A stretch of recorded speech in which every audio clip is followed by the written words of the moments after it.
alamatu hubbillah hubbu zikrillah wa alamatu bughdillah bughdu zikrillahi azza wa jalla.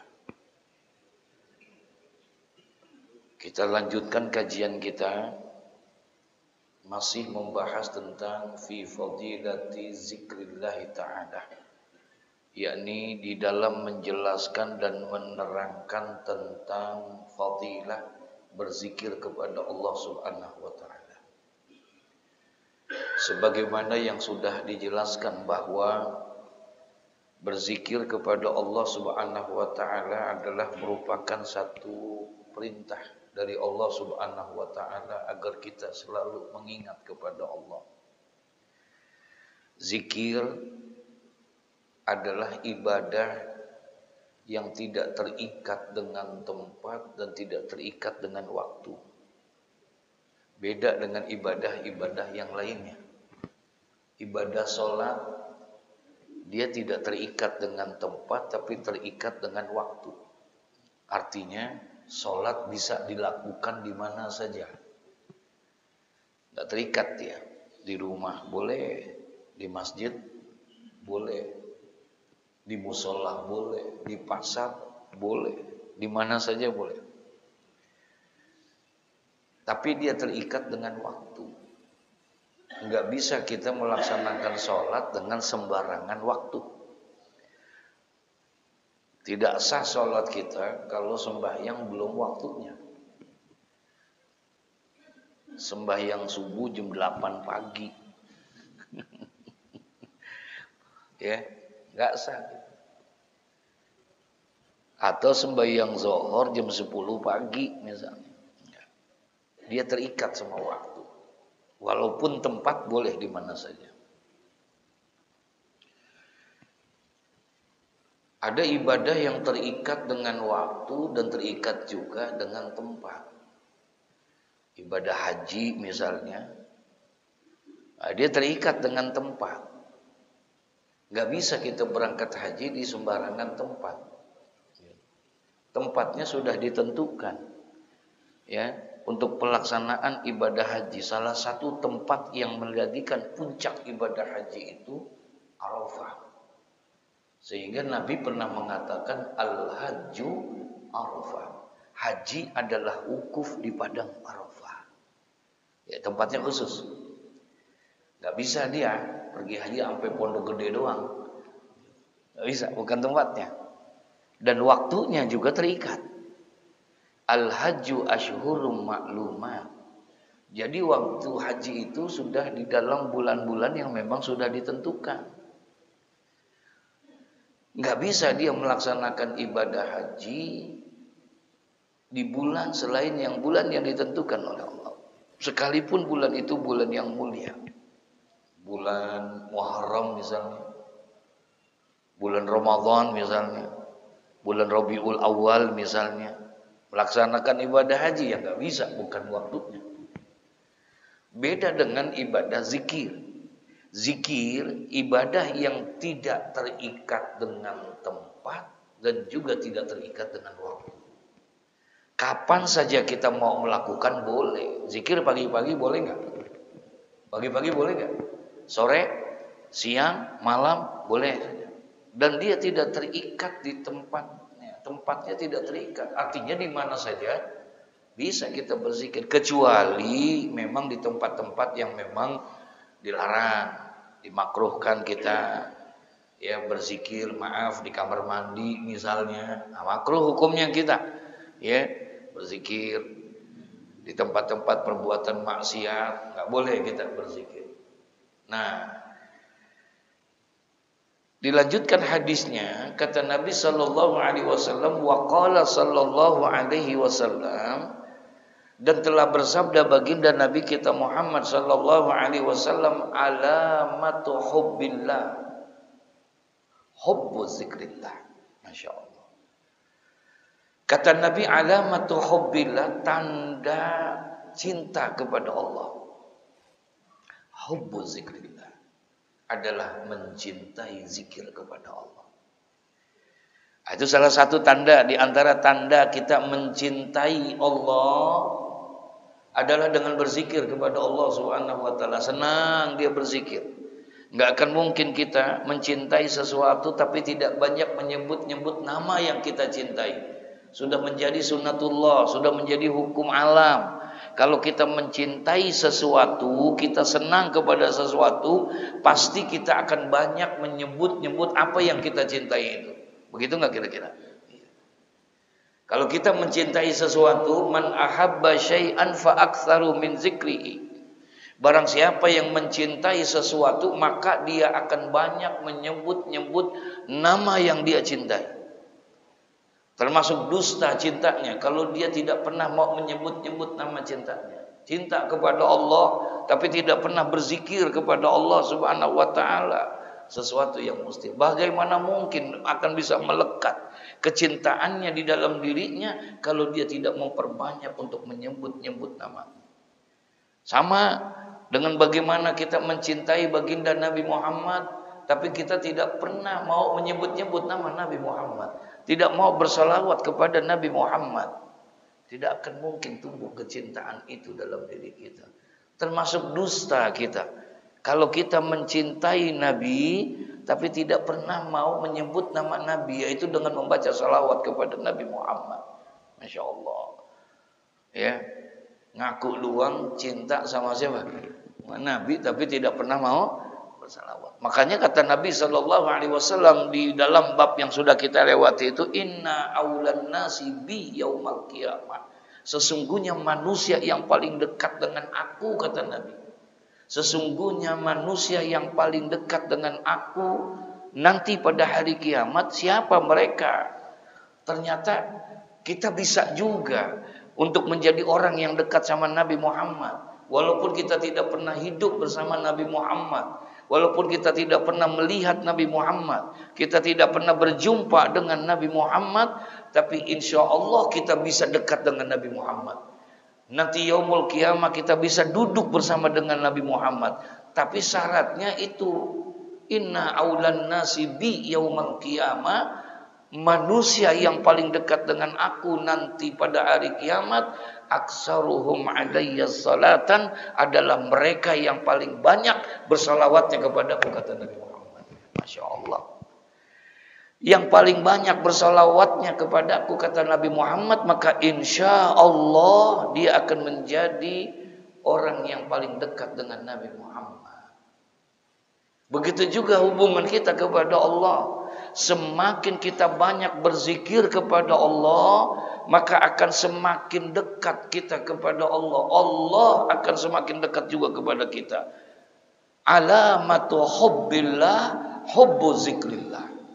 Tanda daripada orang yang mencintai Allah adalah dengan memperbanyak mencintai zikir kepada Allah. Lisan yang selalu berzikir menjadi lisanun zakirun. Bahkan kemarin di awal-awal bab ini kita udah bahas bahwa yang namanya zikir itu bukan hanya sekedar sebagai tanda cintanya kepada Allah, tapi zikir juga itu mempunyai beberapa, Masya Allah, keutamaan di dalam berzikir itu. Orang-orang yang berzikir, orang-orang yang selalu menyebut nama Allah, yang berzikir kepada Allah, yang selalu bersalawat kepada Nabi Muhammad, yang hatinya selalu diisi dengan mengingat kepada Allah, maka insya Allah orang itu hatinya akan diberikan sebuah ketenangan, kedamaian di dalam dirinya. Karena Allah telah berjanji dalam Al-Quran, ala bizikrillahi tatmainul qulub. Sebuah pernyataan langsung dari Allah. Ala bizikrillahi tatmainul qulub. Ketahuilah bahwa dengan menyebut nama Allah, dengan berzikir kepada Allah, maka akan tumbuh ketenangan di dalam diri. Tenang hati kita, tenang jiwa kita. Damai, penuh dengan ketentraman. Gak gampang gelisah, gak gampang bingung, karena selalu diberikan itu yang namanya ketenangan. Bukan berarti orang yang berzikir ini mohon maaf ini. Bukan berarti kalau orang yang berzikir itu dia tidak punya masalah. Enggak. Masalah pasti ada. Enggak mungkin enggak ada masalah. Siapapun kita dalam menjalani hidup ini pasti akan mengalami apa? Masalah, ujian, cobaan. Itu enggak bisa dihindari. Karena dunia emang tempatnya masalah. Dunia emang tempatnya ujian dan cobaan. Kata Nabi, ad-dunya darul bala. Dunia adalah tempatnya masalah, tempatnya ujian dan cobaan. Kalau memang tidak mau ada masalah dalam hidup, jangan tinggal di mana? Di dunia. Tinggal di mana jadinya? Karena memang dunia tempatnya. Problema, masalah itu akan selalu datang.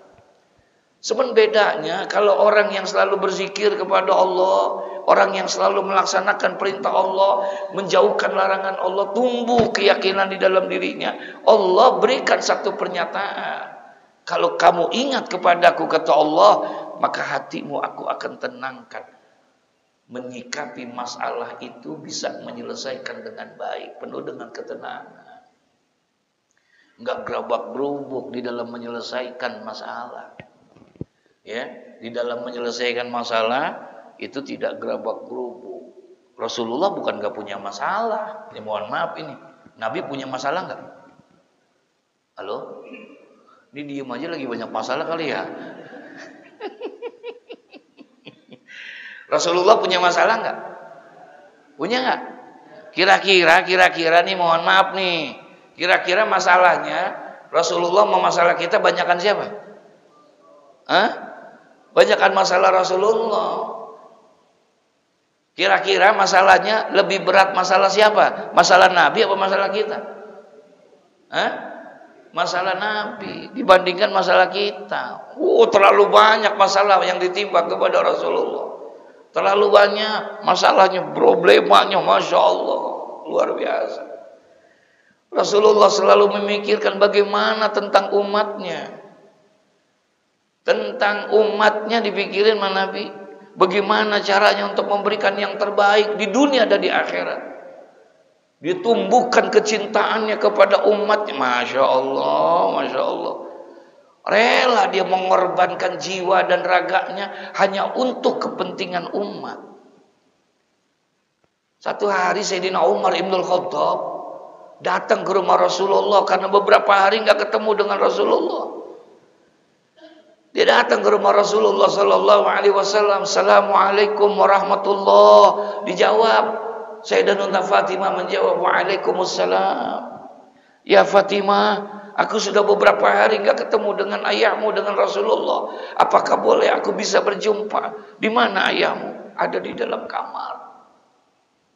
"Ada di dalam kamar. Bolehkah aku datang?" "Boleh." Kemudian masuklah Sayyidina Umar Ibnul Khattab.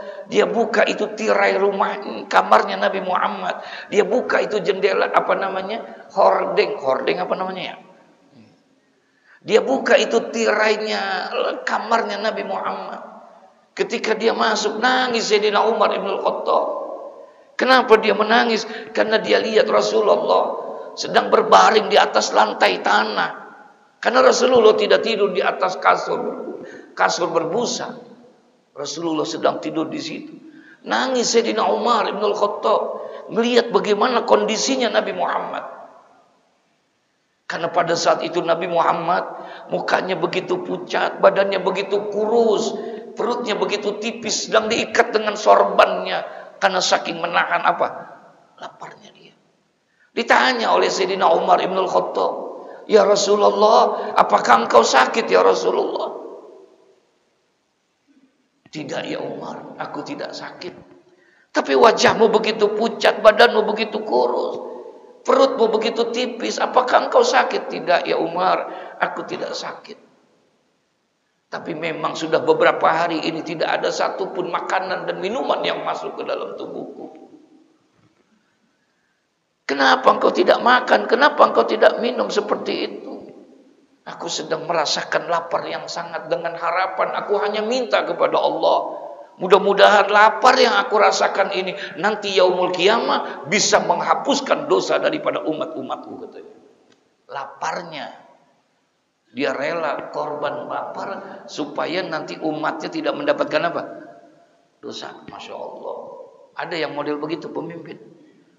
La haula wala quwata illa billah. Enggak, dia enggak pikir. Dia pikirin tuh umatnya bagaimana. Masya Allah, enggak mikirin dirinya. Dia enggak pikirin tentang bagaimana ininya, Masya Allah. Nah, itu Rasulullah, masalah begitu banyak yang dialami oleh Rasulullah. Tapi Rasulullah bisa menyelesaikan itu semua. Kenapa? Karena ada ketenangan di dalam dirinya, selalu dekat kepada Allah. Ala bizikrillah tatmainul qulub. Jadi wajar kalau kita belum bisa nyelesain masalah karena zikir kita apa? Kurang. Betul ya? Jadi zikir bukan hanya sebagai tanda cinta kita kepada Allah. Zikir bukan hanya sekedar bisa menenangkan hati kita. Bahkan zikir itu katanya kemarin dibilang, zikir juga merupakan benteng buat orang yang beriman. Ya. Al-husunu lil mu'minina minasyaitan salafun. Benteng bagi orang yang beriman 3. Tahu benteng itu? Apa benteng itu? Satu bangunan yang tinggi, yang kokoh, yang kuat. Tempat orang berlindung. Kalau orang masuk ke dalam benteng itu, insya Allah selamat gak? Selamat. Dari serangan-serangan musuh, masuk dia ke dalam benteng, dikunci pintunya, aman dia insya Allah. Nah, kita butuh benteng. Karena ujian, tantangan begitu berat. Supaya selamat dari gangguan itu, masuk ke dalam benteng orang yang beriman 3. Apa benteng orang yang beriman? 3 katanya. Al-masjidu hisnun, wa qiraatul Qur'an hisnun, wa zikrullahi ta'ala hisnun. Berzikir kepada Allah juga merupakan apa? Benteng. Jadi zikir bisa tanda cinta kita kepada Allah. Zikir juga bisa menenangkan hati kita, menenteramkan jiwa kita, sehingga kita bisa menyelesaikan masalah itu dengan baik. Dan zikir itu juga bisa menjadi benteng buat kehidupan kita. Bahkan, mohon maaf, zikir pun bisa meredam kemurkaan Allah. Kalau masih ada orang yang berzikir, Allah akan redam itu kemurkaannya. Nggak jadi Allah turunkan azabnya karena masih ada orang yang apa? Berzikir. Sebetulnya mah kalau bicara kesel, Allah mau udah kesel banget, saudara. Kalau udah bicara muak, Allah udah muak melihat tingkah laku manusia, udah gedeg, tahu gedeg Pak. Allah tuh udah marahnya bukan main sama manusia. Terlalu berani manusia kepada aku, kata Allah. Disuruh perintah sholat, enggak sholat. Disuruh ibadah, enggak ibadah. Marah Allah. Tapi ada yang meredam. Sehingga Allah tidak turunkan itu azab. Kalau bicara kesel, mau Allah udah kesel. Kan pernah disampaikan di sini. Betapa Allah pernah berfirman dalam hadis qudsi. Apa kata Allah? Inni la ahimmu bi ahlil ardi azaban. Sungguh kata Allah, aku pengen tumpahkan saja ini azab di muka bumi ini. Karena saking apanya? Marahnya Allah. Sungguh kata Allah, aku pengen tumpahkan saja ini azab di muka bumi ini. Tapi kata Allah, fa iza nazartu ila ummari buyuti wal mutahabbina fiyya wal mustaghfirina bil ashar saraftu azabi anhum. Tapi ketika aku lihat 3 katanya, aku sebetulnya kadang-kadang pengen tumpahin aja nih azab, saking muaknya ngeliat tingkah laku manusia. Ya, udah muak bener, Allah pengen tumpahin saya. Tapi faizan nazartu, ketika aku lihat ila umari buyuti, masih ada orang-orang yang memakmurkan rumahku, kata Allah. Makmurkan rumahku maksudnya makmurin apa? Masjid. Masih ada orang-orang yang memakmurkan rumah-rumahku, kata Allah. Masih berkumandang itu suara azan. Masih ada itu salat berjamaah. Wal mutahabbina fiyya. Kemudian masih ada saling sayang menyayangi karena aku. Masih ada orang yang saling peduli karena aku, kata Allah. Wal mustaghfirina bil ashar. Masih ada orang yang berzikir, beristighfar kepada aku, kata Allah. Karena masih ada mereka, saraftu azabi anhum. aku nggak jadi turunin azabku karena masih menghormati mereka. Masya Allah. Jadi zikir juga peredam murka Allah. Kalau bicara kesel, Allah udah kesel banget. Malah ngelihat tingkah laku orang yang model kayak begitu pada lagi susah. Dia joget-joget.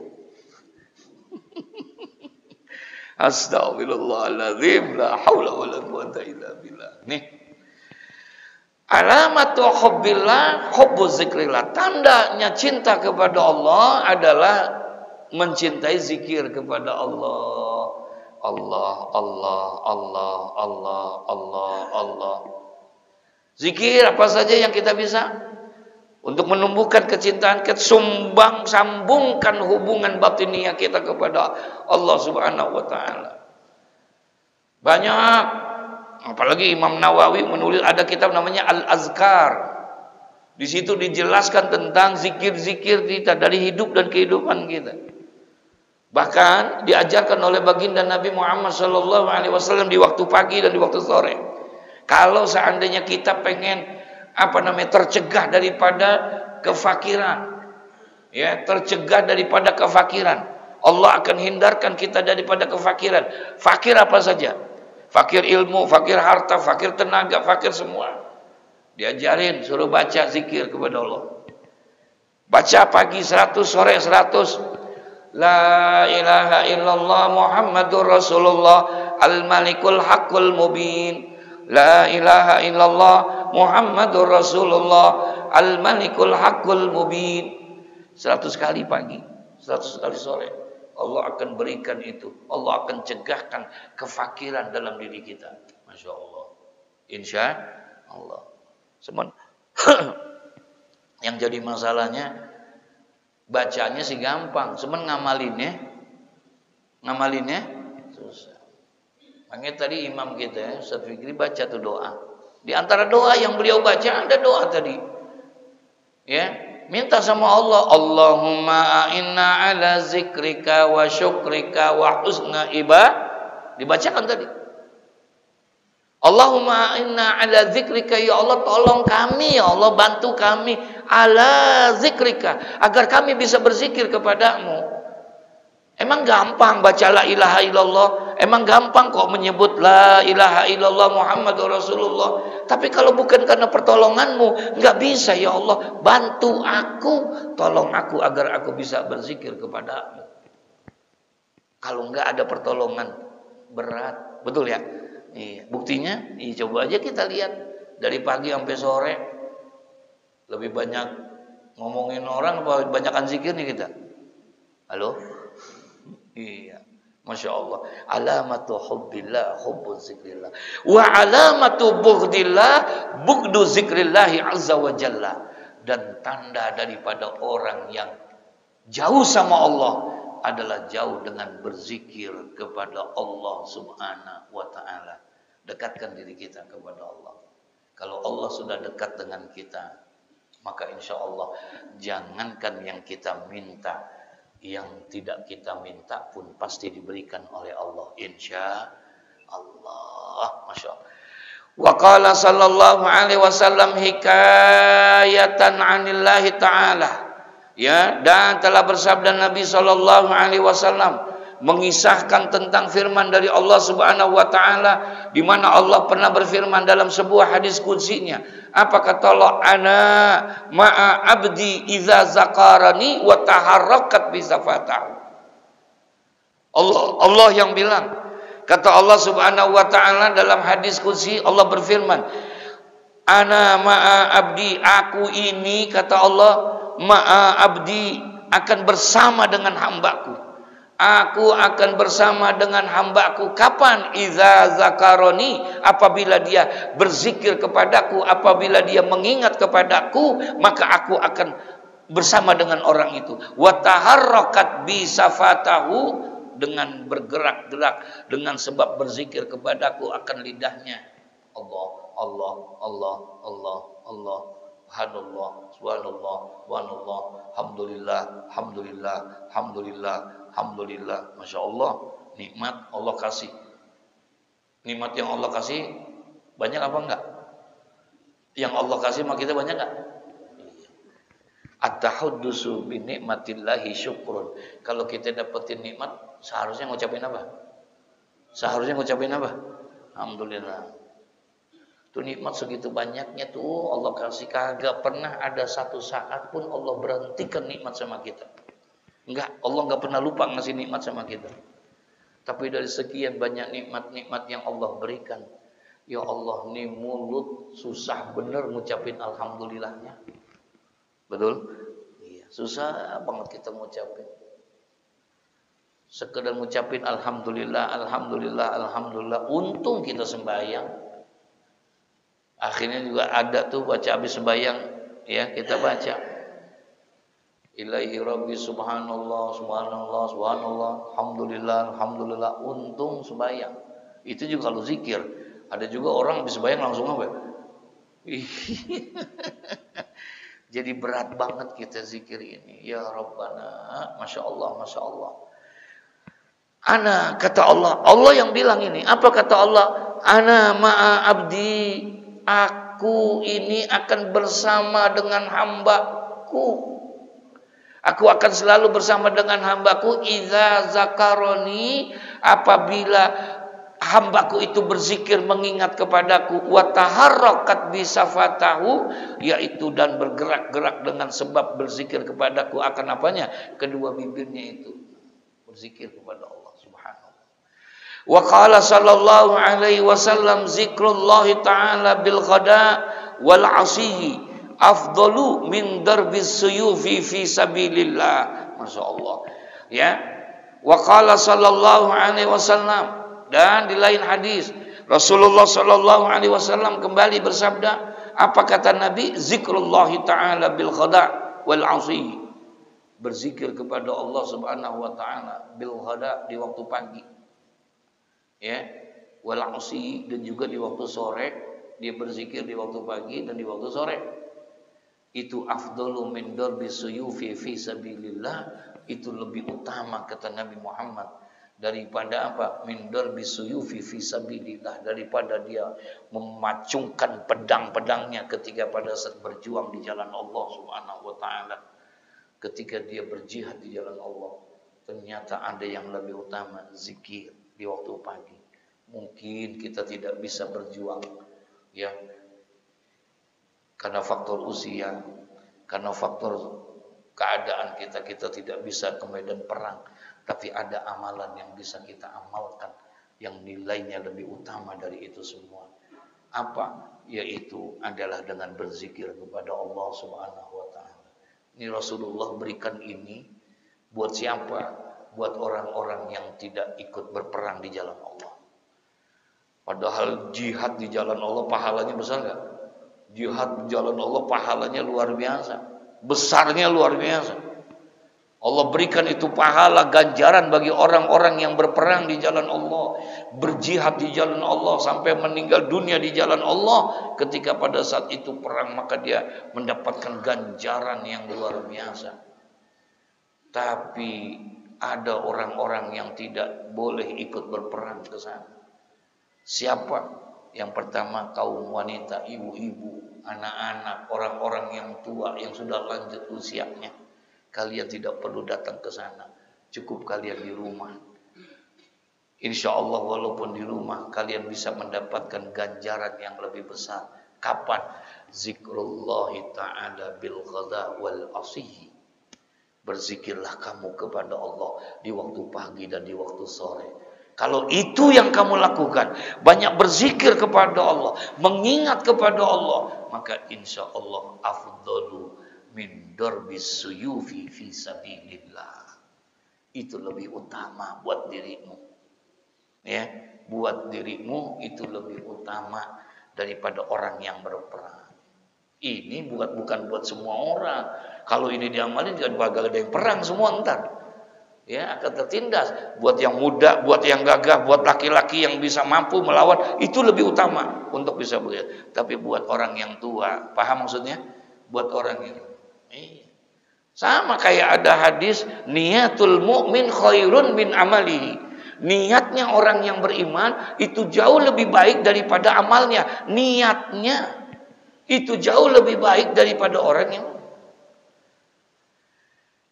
pergi haji, pahalanya besar. Pergi haji pahalanya besar. Bahkan Nabi mengatakan al-hajju mabrurun laisa lahu jaza lal jannah. Enggak ada balasannya bagi orang yang pergi haji kecuali adalah surga. Allah akan berikan surga buat orang yang hajinya mabrur. Iya, bagi orang yang mampu. Lalu bagi orang yang tidak mampu, pengen mendapatkan yang namanya amalan haji yang mabrur, bagaimana caranya? Nah, paham gak tuh maksudnya? Kan ada juga orang yang gak mampu, gak semuanya orang kaya, betul ya? Gak semua orang bisa berangkat haji. Makanya persyaratan orang haji mampu. Manis tatoa bagi orang yang apa? Yang mampu. Sementara Allah ciptakan dalam hidup ini ada yang kaya, ada yang miskin. Ada yang kaya, ada yang miskin. Ada yang sehat, ada yang sakit. Ya. Allah ciptakan subhanalladzi khalaqal azwaja kullaha. Maha suci Allah yang menciptakan segala sesuatunya saling pasang berpasangan. Allah enggak hanya ciptain malam, tapi Allah ciptain apa? Siang. Ada matahari, ada juga bulan. Begitulah kehidupan. Ada yang kaya, ada yang miskin. Ada yang mampu, ada yang tidak mampu. Bagi yang tidak mampu, apakah dia tidak bisa mendapatkan pahala haji yang mabrur? Bisa. Bisa mendapatkan pahala haji yang mabrur. Enggak mesti harus wukuf di padang Arafah. Enggak mesti harus tawaf mengelilingi Ka'bah. Enggak. Bagi orang yang tidak mampu. Paham maksudnya? Iya. Bagi orang yang tidak mampu dikasih jalan celah oleh Rasulullah. Kamu enggak perlu ke sana, enggak apa-apa. Karena memang kamu tidak mampu, cukup apa? Jangan tinggalin tuh salat berjamaah subuh 40 waktu aja. Kamu sembahyang 40 waktu setiap subuh berjamaah, 40 waktu subuh kamu berjamaah di masjid, maka pahalanya sama dengan orang yang melaksanakan haji, hajinya haji mabrur. Tuh, bagi siapa nih? Bagi orang yang nggak mampu. Bagi orang yang nggak mampu bisa dapetin pahala haji mabrur, walaupun nggak wukuf di padang Arafah. Paham ya? Iya. Bagi orang yang tidak mampu, dikasih peluang, kamu bisa kok dapat. Tahu-tahu nanti di yaumul mizan, di yaumul hisab, ditimbang dan dihisab amal kita. Di situ ada pahala haji. Padahal haji enggak. Padahal dia enggak berangkat haji karena memang dia tidak mampu. Tapi ternyata yaumul mizan ada catatan pahala haji dapat dia. Kenapa? Karena dia melaksanakan apa yang diperintahkan oleh baginda Nabi Muhammad. Insya Allah, masya Allah. Wa qala sallallahu alaihi wasallam uzkurullaha zikran khamila. Qala zikrul khafiyyu. Ya, qila wa ma zikrul khamil? Ya Rasulullah, qala zikrul khafiyyu. Kemudian qala sallallahu alaihi wasallam, bersabda Nabi Muhammad sallallahu alaihi wasallam. Kata Nabi Muhammad, uzkurullaha zikran khamila. Berzikirlah kalian kepada Allah. Berzikirlah kalian kepada Allah, ya, zikran khamil, dengan zikir khamilah. Sahabat dengar begitu bingung, ini zikir khamilah ini apa maksudnya? Kila, maka bertanya sebahagian sahabat, ai qala ba'du sahabi, berkata ini sebahagian sahabat, wa ma zikrul khamil ya Rasulullah. Apa yang kau maksud dengan zikir khamil itu ya Rasulullah? Qala zikrul khafiyyu, yaitu zikir yang samar, ya, zikir yang pelan.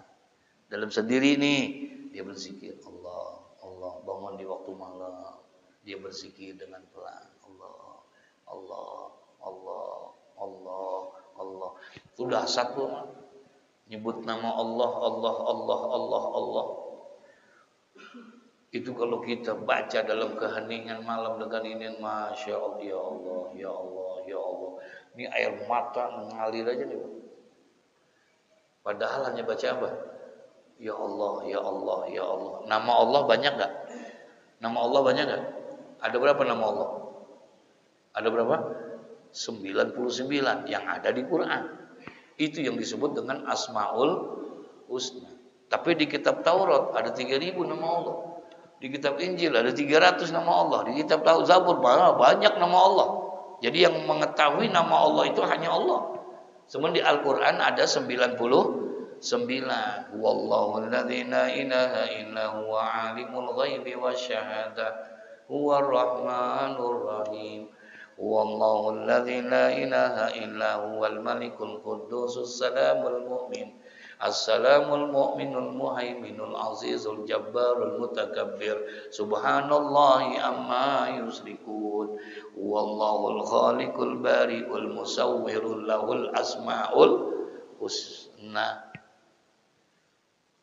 Ini di antara nama-nama Allah yang begitu banyak, ada Ismul A'zam, ada nama yang paling agung, ada nama yang paling mulia. Dari semua nama-nama Allah, ada satu yang paling agung, Ismul A'zam namanya. Apa? Allah. Kata Nabi dalam satu hadis, barang siapa yang berdoa, bermohon dan bermunajat kepada Allah dengan menyebut Ismul A'zam, menyebut nama Allah, maka Allah akan kabulkan hajat dunia dan akhiratnya. Padahal yang dia baca apa? Allah, ya Allah, ya Allah, ya Allah, ya Allah, ya Allah, ya Allah. Masya Allah, nikmat. Wa qala Rasulullah sallallahu alaihi wasallam afdalul ibad darajatan indallah yaumal qiyamah az-zakirunallaha katsiran. Masyaallah. Dan bersabda Nabi sallallahu alaihi wasallam, afdalul ibad, hamba yang paling utama, darajatan indallah, hamba yang paling utama, yang paling tinggi derajatnya di sisi Allah Subhanahu wa taala yaumal qiyamah, pada hari kiamat.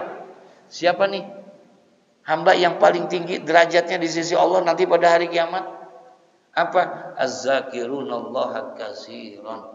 Orang yang paling banyak berzikirnya kepada Allah. Insya Allah. Kali kita tahajud gak mampu tiap malam, kali kita nggak kuat untuk membaca Quran tiap hari, paham maksudnya nih? Nggak bisa berpuasa, insya Allah, walaupun kita tidak berpuasa setiap hari, walaupun kita tidak tahajud setiap malam, tapi insya Allah kita akan mendapatkan derajat yang tinggi di sisi Allah. Kalau setiap hari kita memperbanyak apa? Zikir kepada Allah, insya Allah. Wa qala sallallahu alaihi wasallam khairu zikri zikrul khafi. Sebaik-baiknya zikir adalah dengan zikir yang tadi, sendiri pelan. Allah, Allah, Allah, Allah. Kalau lagi sendiri. Paham tuh ya? Di waktu-waktu. Terakhir, wa khairul ibadati akhaffuha wa khairul rizqi ma yakfi. Dan sebaik-baiknya ibadah adalah ibadah yang paling ringan, dan sebaik-baiknya rizki adalah sesuatu yang paling mencukupinya. Jadi sebaik-baiknya rizki itu adalah apa? Wa khairul rizki ma yakfi. Sebaik-baiknya rizki ternyata bukan banyaknya, ya, tapi ma yakfi. Sebaik-baiknya rizki adalah sesuatu yang mencukupi dalam dirinya. Gitu. Gak akan pernah ada rasa puasnya manusia mah, betul ya? Yang kita butuhin apa? Keberkahan cukup, ya, mau makan cukup, mau beli mobil cukup, mau beli motor cukup. Tuh kita butuh yang cukup aja, berkah, insya Allah. Biar kata sehari 3 juta juga kagak cukup. Kalau dia kagak cukup mah Astagfirullahaladzim, la haula wala quwata illa billah. Ya, wa khairul ibadati akuha. Ibadah yang paling baik itu adalah sebaik-baiknya ibadah dilakukan dengan keringanan, nggak ada beban. Ada orang sembahyang beban, Pak. Sembahyang beban buat dia. Itu kalau udah beban begitu, kira-kira bisa sembahyangnya bisa khusyuk apa kagak itu? Nggak bisa. Mau sembahyang udah marah duluan. Mampus, udah jam 2 lagi. Begitu lagi ngomongnya. Gue belum sembahyang lagi nih tuh. Ada nggak begitu kira-kira? Udah jam segini gue mau sembahyang, alhamdulillah, kerjaan belum rapi lagi, belum sembahyang lagi. Tuh yang model begitu tuh, kira-kira kalau sembahyang khusyuk apa kagak itu? Makanya harus punya ketenangan. Sembahyang itu mesti ada tumaninahnya. Ya, segala sesuatu ibadah itu mesti ada tumaninahnya dalam sembahyang kita. Kenapa sih berdiri itu menjadi satu kewajiban di dalam rukun sembahyang? Diri bagi sembahyang fardu bagi orang yang mampu jadi wajib. Karena dirinya itu mesti tegap, dia mesti siap, persiapkan dirinya dulu dengan diri yang tenang, dengan diri yang itu. Ya, kalau sembahyang yang namanya sembahyang wajib, Zuhur, asar, maghrib, isya, subuh, bagi orang yang mampu berdiri, bukan yang sehat nih, tapi orang yang apa? Mampu. Sebab ada orang yang sehat tapi nggak mampu berdiri, ada nggak? Iya. Makanya yang disuruh orang yang mampu. Bagi orang yang mampu berdiri di dalam sembahyang Zuhur, asar, maghrib, isya, subuh, maka berdirinya hukumnya apa? Wajib. Nggak boleh, nggak sah sembahyangnya. Padahal dia mampu berdiri, tapi sembahyang zuhurnya duduk nggak bisa. Dia wajib berdiri, kecuali sembahyang sunnah. Kalau sembahyang sunnah sambil duduk boleh nggak? Boleh. Sembahyang taraweh boleh nggak? Iya, masya Allah.